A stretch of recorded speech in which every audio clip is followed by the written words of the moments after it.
Kami terhubung dengan rekan kami, di koresponden CNN Indonesia, Arya Dita Utama di Petamburan. Selamat siang, Dito.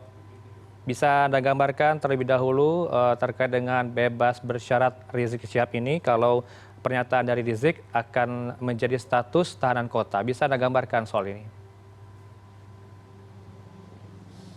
Ya, halo selamat siang Heranov. Mungkin dapat kami informasikan bahwa saat ini kawasan Petamburan atau lebih tepatnya di kawasan di sekitar kediaman dari Habib Rizik Syihab ini memang kita lihat bahwa memang setelah didatangi sejumlah pendukungnya yang ingin mengucapkan selamat dan juga ingin bertemu. Tapi memang sampai sejauh ini belum ada agenda atau rencana agenda akan adanya ceramah ataupun juga kegiatan yang akan dilakukan oleh Habib Rizik Syihab bersama juga dengan para pendukungnya. Adapun kami mendapat informasi dari kuasa hukum Rizik Syihab bahwa nantinya akan ada acara syukuran bersama yang akannya diikuti oleh keluarga dan juga kerabat dekat saja. Adapun juga tadi Rizik Syihab tadi tiba di sini langsung disambut oleh salawat dan juga rebana dan langsung bertemu dengan pihak keluarganya, juga disambut dengan sejumlah koleganya yang memang sudah menemani sejak lama. Nah, memang tadi Rizik Syihab sendiri sempat memberikan konferensi pers yang ditayangkan melalui kanal YouTube Front Persaudaraan Islam sendiri. Dia mengatakan apresiasi setinggi-tingginya terutama pada istrinya dan anak-anaknya, 7 putrinya, di mana mereka dengan setia terus mendukung Rizik Syihab selama dia mengikuti proses pemeriksaan, persidangan, divonis, bahkan sampai akhirnya mendapatkan pembebasan bersyarat. Dan perlu diketahui juga memang istrinya adalah merupakan penjamin pembebasan bersyarat yang akhirnya diperoleh oleh Rizik Syihab.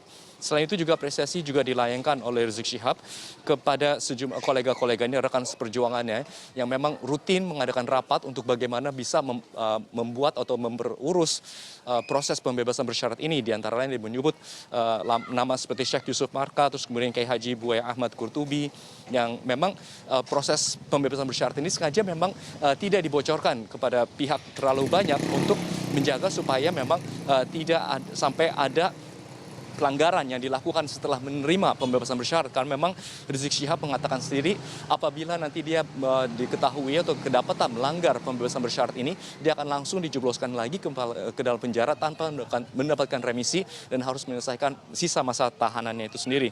Selain itu juga mengucapkan apresiasi kepada tim kuasa hukumnya yang telah berjuang sejak sampai di pemeriksaan BAP, sidang, vonis, bahkan sampai akhirnya mendapatkan kasasi dari Mahkamah Agung, di mana vonisnya selama 4 tahun akhirnya dipotong menjadi 2 tahun, sehingga setelah menjalani kurang lebih 1 tahun dia akhirnya bisa mendapatkan pembebasan bersyarat yang sebagaimana ditentukan oleh Kemenkumham itu sendiri. Dan selain itu terakhir dia juga mengapresiasi kepada seluruh umat yang telah mendukungnya dan memberikan doa kepada dia sehingga dia tetap bisa semangat melewati atau masa penahanannya sendiri.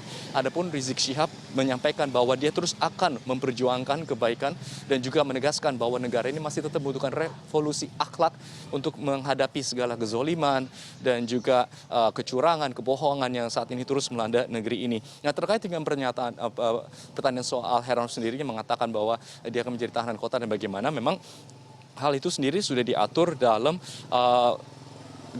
maksud Peraturan Menteri Hukum dan HAM Hak Asasi Manusia Republik Indonesia nomor 7 tahun 2022 tentang perubahan K2 atas Peraturan Menteri Hukum dan HAM Asasi Manusia nomor 3 tahun 2018 tentang syarat dan tata cara pemberian remisi, asimilisasi, cuti mengunjungi keluarga, pembebasan bersyarat, cuti menjelang bebas dan cuti bersyarat, yang disampaikan juga oleh Kepala Bagian Humas dan Protokol Direktur Jenderal Permasyarakatan Kemenhub Rika Aprianti. Dan memang dalam hal ini memang ada sejumlah persyaratan yang sudah dipenuhi oleh Rizik Syihab sehingga dia bisa memperoleh pembebasan bersyarat, tapi memang juga ada sejumlah peraturan yang harus ditaati supaya memang dia tidak sampai mendekam lagi atau kembali ditahan oleh pihak yang berwenang. Begitu, Heranov.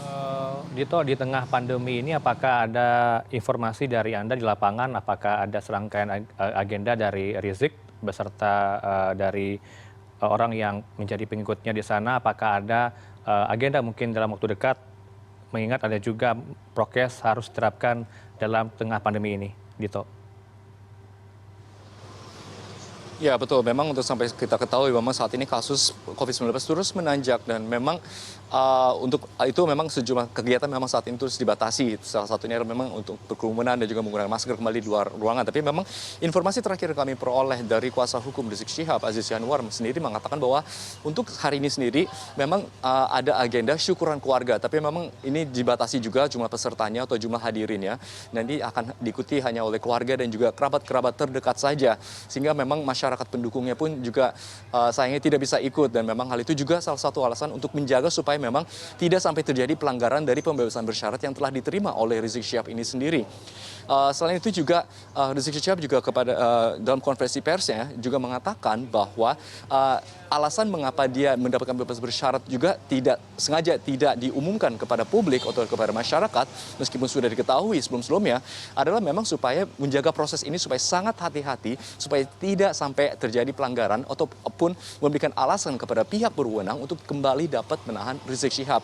Oleh karena itu mereka sangat berhati-hati, dan salah satunya yang mungkin akan mereka hindari adalah kerumunan orang karena memang kita ketahui pendukung yang sangat banyak, dan oleh karena itu memang Rizik Syihab juga mengimbau kepada mereka untuk bersabar. Kita akan terus berjuang, mereka akan terus berjuang maksud saya, tapi untuk sementara juga minta waktu supaya bisa berkumpul bersama keluarganya lebih dahulu setelah berbulan-bulan berada di tahanan. Begitu, Heranov. Baik, terima kasih atas laporan Anda, koresponden CNN Indonesia, Arya Dita Utama, langsung dari Jakarta.